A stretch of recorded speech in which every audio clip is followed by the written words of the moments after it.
two big guns, Cleary and Munster. What a game it's going to be. Only 2 nights away.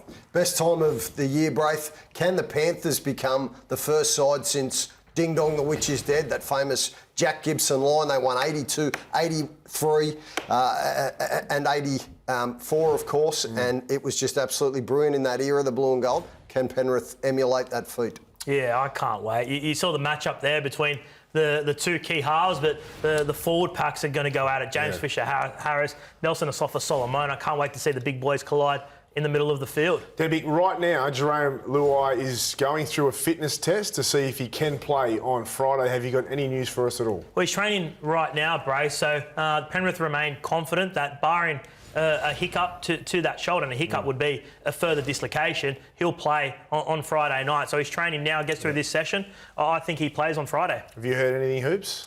Yeah, look, I've heard that the chances are he's going to play, which I tend to think is a big risk because they've been so good even without him, and they've shown over the course of this season that it doesn't matter whether they're missing a 5'8", a hooker, a halfback, whoever it's been, Penrith have found ways to win, so I'd be erring on the side of caution. Is it worth the risk, Gordy? Well, you think it's got to be in the player's option, right? Because the way they've ticked on without him, you think that he's put his hand up and said, I want to play. Whether he's going to be 100%, I don't know whether he can do a one-arm chin-up and have all the strength there, but, you know, I think for what he's done for the club, you give him the option to run out there and fail. Yeah. Like, I do believe that. Like, if he says, I'm going to be right, I'll get through the game, I think you give him that option. Definitely. The surprise for most ex-players, players that have played the game, just can't really get their head around how he could come back in such a short period of time. Whereas all the journos are saying yes, and all the, you know, it's true, but all the mail coming out of camp, he's going to be fine, he'll be right to play. But when you've played the game, and a lot of players have had this similar injury, they can't get their head around it. Well, the time frame seems incredibly short. Like he did it in round 26. Now all of a sudden he's going to be available for week 3 of the final. So it is an extremely small window. I struggle to get my head around it too, Braith. But the mail coming out of the Panthers is that they're very confident that they think he can get out there. All right, the Melbourne Storm and Bellamy's jersey swappers caused a bit of noise throughout the week. I saw this. So he had a number of team members or part of the 30 squad that were wearing the Penrith Panthers jersey. What's behind this, Mick? Well, it's nothing. It's something that's not new. It can be traced back as far as at least 2018, where in the lead up to that grand final, we had the names like unheard of at that stage: Ryan Pappenhausen, Scott Drinkwater, Harry Grant. And they were Ryan Pappenhausen was Luke Keary, Scott Drinkwater was James Tedesco, Harry Grant was Jake Friend.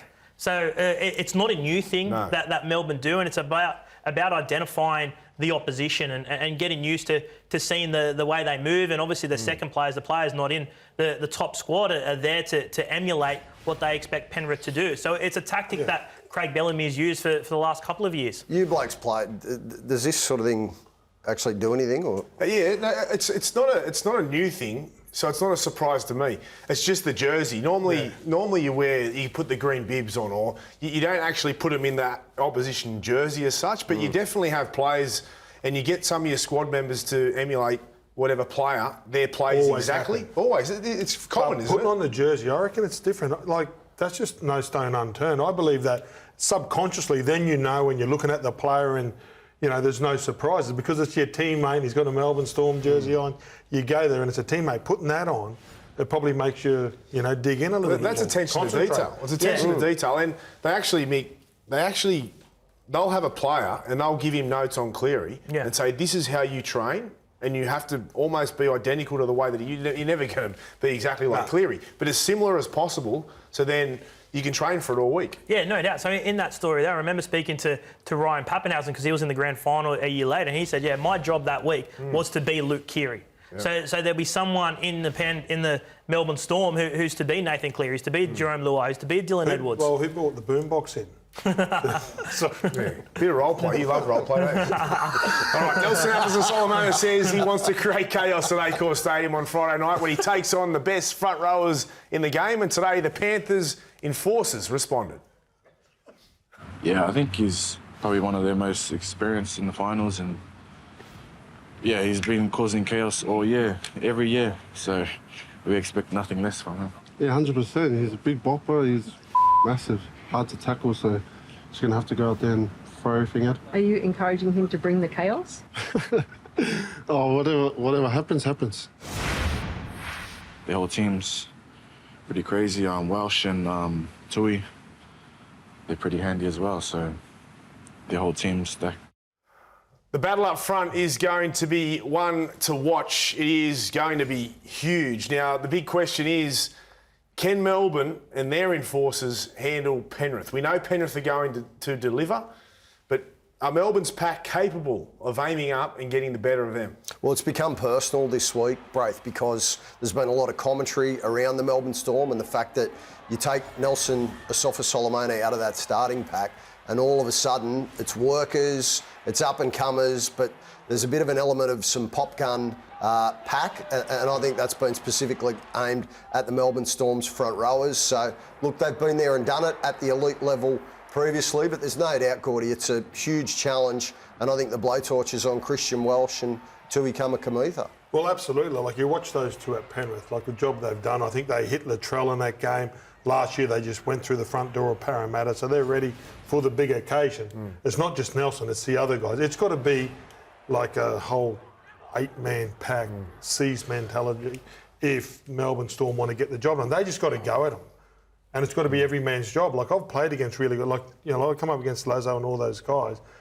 You just got to take it personal. Well, see, teams fear... make it personal. Yeah, you do have to make it personal. Teams fear Leota and Fisher-Harris. Yes. Do teams fear Welsh, Kamikamica, King? Yeah, it's really is a different level. These guys and the three I just mentioned, they need to be feared on Friday. Yeah, they don't have the intimidation factor, the Melbourne Storm. Obviously, you know, they used to have Felice Kafusi and Jesse Bromwich. Even though they were the back end of their careers, you knew that they were going to come to play. And you look at this Melbourne side, and there is not that fear amongst them. And you mentioned the two starting props. Spencer Lenu, he's, you know, can cause some damage off the bench. Liam Martin's arguably the best defensive edge player in the competition as well. So you put all them together, and it's a formidable pack. And Melbourne, you know, they just don't have that intimidation factor aside from Nelson. Yeah. I watched 360 last night and I saw Jimmy Graham and Aaron Wood's very frank appraisals of the Melbourne Storm pack, and I've got no doubt that that'll be getting tapped into by the Melbourne Storm. We saw with the way that they had opposition players or players dressed up in the Penrith gear this week. They'll be looking to tap in every 1% edge that they can, and I thought it was cutting and spot on criticism. As Mick just said, they have lost a bit of that fear factor without the Bromwich brothers and without Felice Kafusi. We've watched guys, I've watched Sam Burgess, I've watched guys put teams on their back. Nelson's just got to put them on their back. Yeah. They'll follow him. If we're all talking about him because we know that he can do the most damage, right? He's a monster. If he comes off the back fence, he makes it personal. He takes both of those guys on. He can lead. It was a great point that James Graham made, that Melbourne have dominated the ruck forever because of their wrestle and their intimidation and their strength in the middle third of the field. But they haven't been dominating. And that would be, I suppose, that would hurt the ego of Melbourne. So they just need to throw everything. It's not just the ego it hurts, Braith. It's the flow-on effect that it has to Harry Grant out of dummy half, to the space that Jerome Hughes and Cam Munster have, because those three haven't had the... You know, they've been on the back foot a lot compared to in the past couple of years when they've been on the front foot, and they're so dangerous when they get on that roll. Yep, the domino effect there.